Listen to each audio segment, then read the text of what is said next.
Hello, my name is Ioana, and today I'm going to be talking about the company Celgene that raised the prices of its pill because the research has revealed that it can cure cancer. So I'm going to be analyzing how business raised prices based on the increase of the utility of the products or service they offer. And then I'm going to move on and talk about John Locke and Andrew Carnegie point of view about the ethical decision that the company made. So the ethical issue in the case study from our textbook is represented by the cost of the drug. In the United States, when it was approved on the market, $6, to the last year that the case study talks about, and that cost is $29, which we can see that it's almost 5 times more expensive. It was really interesting for me to see that in Brazil, the pill costs 7 cents, and in the Netherlands, in Holland, it costs $2.6. To give a little bit of background on the drug, in 1960s, the side effects of the drug were terrifying for the women that were pregnant and would take the pill for morning sickness, as their children would be born with no legs, no arms, deformed limbs, and the side effects were terrifying. In 1998, the drug was approved on the market by the Food and Drug Administration for leprosy, and it was actually surprising to see that the drug would be prescribed off-label for AIDS wasting as well.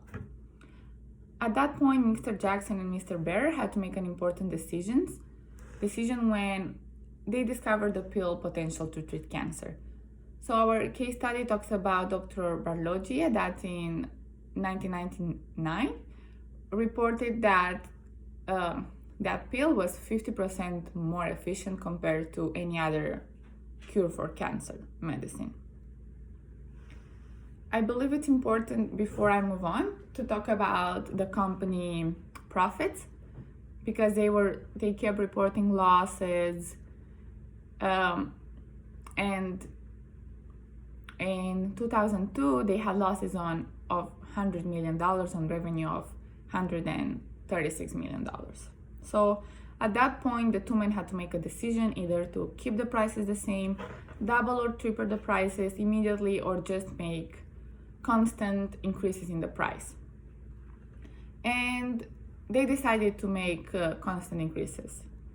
And from $6, they firstly increased the price to $7.23 for the 50% milligram pill.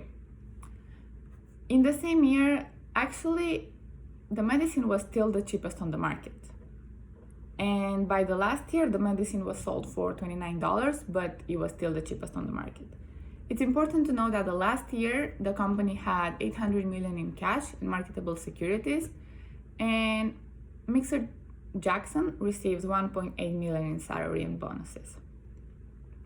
With that information, I'm going to move on into John Locke, and he believes that basically every action that the leader of the company took were unethical, because Locke considers that nothing has been made by God for a person to spoil, and everybody should just take what they need for survival and just live moderately.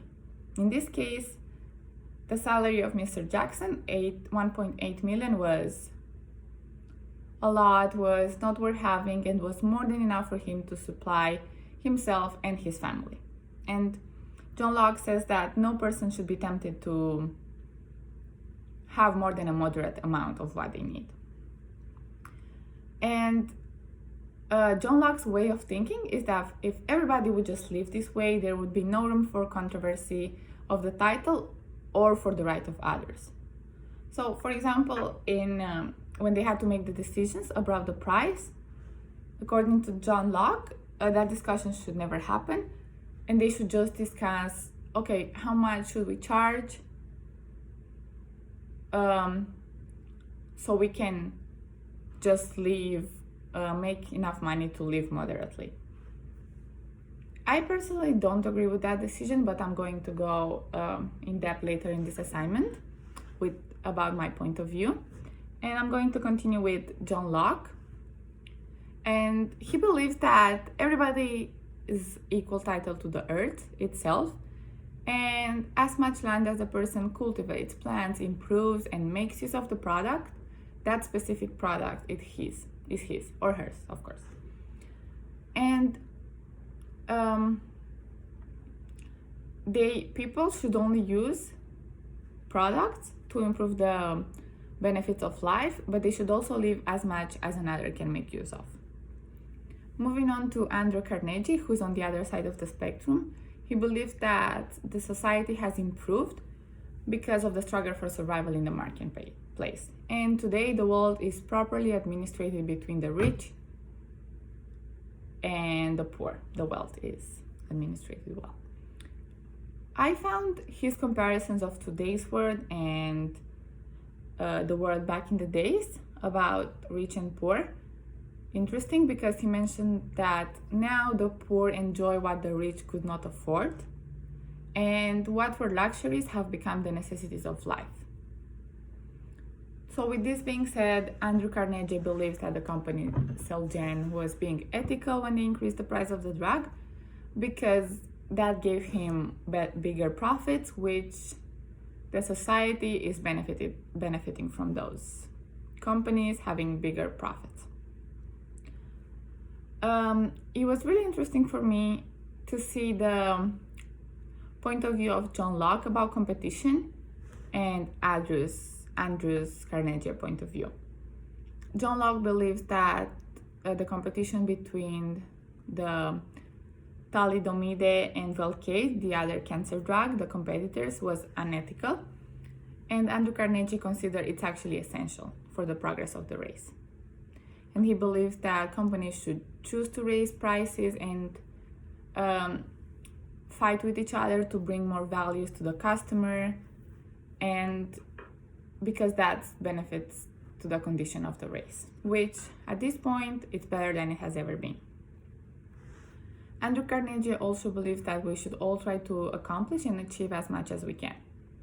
But there is only one policy that needs to be considered, and that's represented by every rich person should administrate the wealth during his life. And I do believe, going back to the case study, Mr. Jackson and Mr. Bearer are following this policy because they are constantly investing in research and development, acquiring new companies. They even had losses because they were investing so much in research and development. And of course, what does English second language, that helps develop new pills and improves the benefits of the current pills. And of course, new patients and current patients are going to benefit for the company making so much money.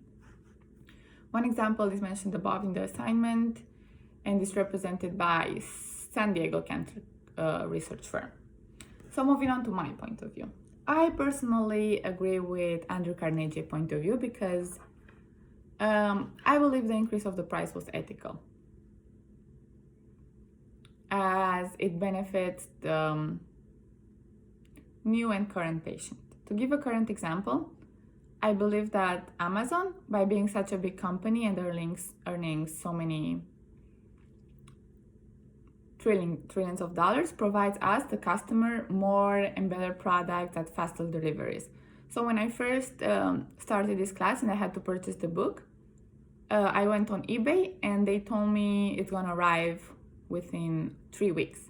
But then Amazon made it possible for the book to be delivered in 1 day. And of course, that highly benefited me. Of course, Amazon, in order for that to happen, they invested so much in customer service and in delivery, fast packaging, and all this required money, but Amazon has the money and all the customers are benefiting from Amazon's success.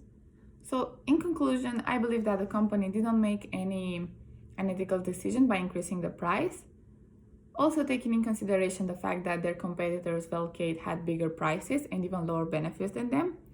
And I do believe a company's responsibility is to create financial product, because this is how they can benefit the public. And I agree with Andrew Carnegie with the fact that the money should be given to people who have the knowledge to improve the society. And I think that's the most beneficial for people. I hope you enjoy my presentation. Thank you.